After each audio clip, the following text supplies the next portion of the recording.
Unha vintena de nenos e mozos participará este sábado no Campeonato Infantil de Foto Submarina Cazafotosub que se disputará na praia de Riazor.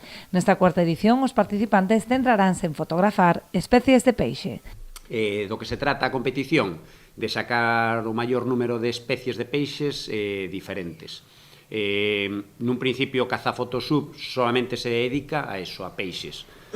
Moitas veces os nenos pois sacan unha nécora, sacan un camarón que sempre lles chama a atención e sempre lles gusta, encantados de que disfruten tamén vendo esas especies diferentes, pero bueno, na competición valórase os peixes. Os participantes deberán estar acompañados dun adulto durante toda a proba que se desenvolverá entre as 10:30 da mañá e 1:30 da tarde.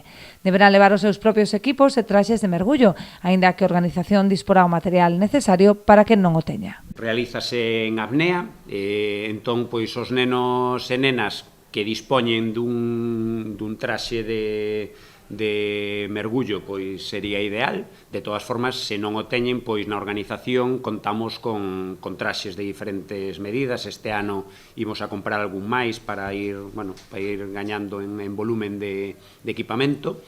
As cámaras exactamente igual. Podemos traballar desde unha cámara de acción que normalmente hoxe nas casas todo o mundo ten algunha, ou cámaras compactas que podan mergullar con unha carcasa subacuática. E de todas formas, a xente que non dispón dese material, pois desde a organización pois contamos con 7 ou 10 equipos para poder meter debaixo da auga.